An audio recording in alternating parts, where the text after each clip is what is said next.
How about that? Is that better now? There we go. Nothing like a live stream to show off the bloopers. Um, how's it going, everyone? My name is Frank Lavinia, and you can catch me at the following URLs: franksworld.com, datadriven.tv, and impactquantum.com. Now, wanted to talk today. So, obviously, franksworld.com has been around for a while. And you'll notice I'm not in the official studio today. I'm actually upstairs and not flexing, but there's my 20-foot Christmas tree at the new Chateau Levy. But the got an interesting email this morning. It was don't want to share because I don't want to give away anybody's personal information or email or whatever. But what was interesting about it was how the person who said it basically complained that my blog, franksworld.com, accused me of using other creators' material and basically passing it off as my own, which I don't do. Right. I'm very clear. I always change the wording. So, like, check this video out by so and so, which I thought was interesting. Right. So, most people, and I was actually on a call last week about this, talking about how most people now they don't have their own sites, they don't run their own blogs, right? For good or for bad, right? They have Substack, they use Instagram, they use Facebook, they use Twitter, LinkedIn. Most people don't have their own blogs. They don't run their own site, their own domain, their own brand. And the comment was, I thought, a little snarky, right? So, for one of the things that I decided a couple of years ago, actually, and this is what Dingo is basically built to do. Dingo is built to, which is a content operations system. It's not really a content management system. So basically, I use WordPress and I have a command line utility that will fetch videos from YouTube that I flag and post it to the blog where I go and I edit the material and share it. Now, I see the value add, again, this is my point of view, is that there's a constant stream of information. I forget what the statistics are, but it's something like 8 or 10 years, or maybe even more, hours of YouTube, 80 million, whatever. A significant amount of videos uploaded to YouTube every second, right? I see franksworld.com's role as filtering kind of that raw feed and picking out interesting items for the data scientist and AI engineer. That's how I see it. I see it as a curator type site, right? The traffic that I get from that does bear that out. It does bear out that that I am adding value. I've gotten a lot of commentary on how I add value there, except for this one person whose initials tend to line up with the initial in the email address do tend to line up with the individual whose channel this was.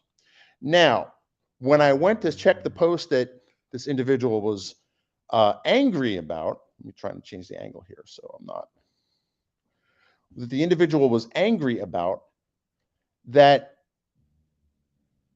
I looked at it and it was disabled. So one of the things you can do on YouTube is you can disable embedding your video into other people's websites, right? So if you really don't want people to do that, there's a flag that you can enable that.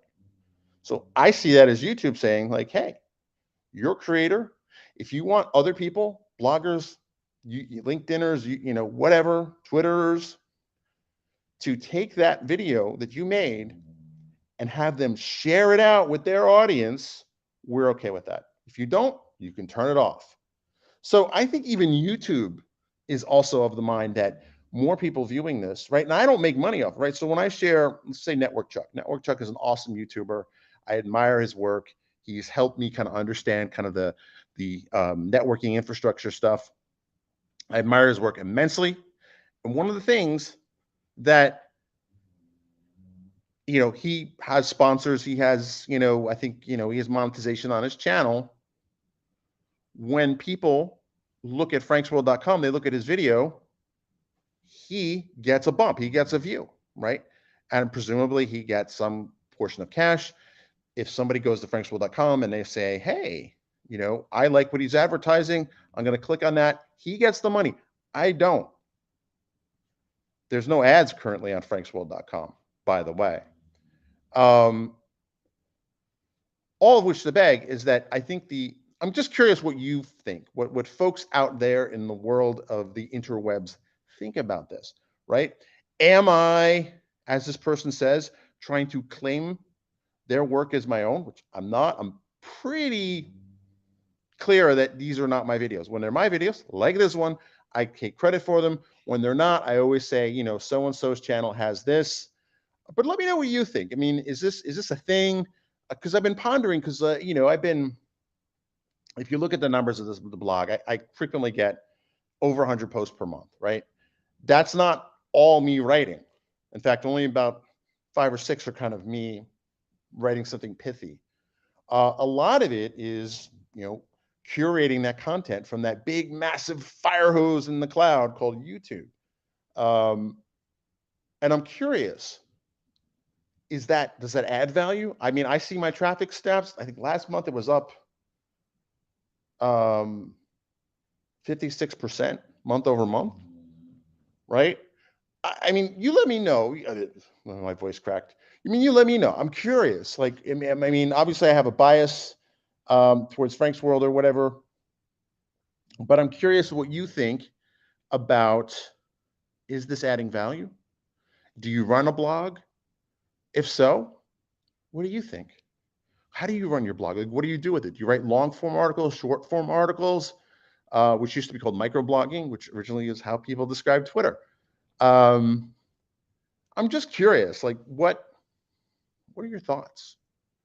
All right, so with that, I'm going to end the stream because I have a meeting I have to hop onto. But let me know what you think. I'm curious to see what the world at large thinks about this, and because I've been pondering, like, well, you know, what am I going to do with Frank's World in the future? Should I turn it into kind of like a personal portfolio site? Should I keep doing what I'm doing? I mean, the traffic numbers alone are kind of pointing in that direction. But you know, you can't rely strictly on the data. You got to go with your gut too. So my gut is telling me to like reevaluate the strategy. And it's always good to reevaluate strategies from time to time anyway. But let me know what you think. And with that, I'm going to end the video. Thanks for watching.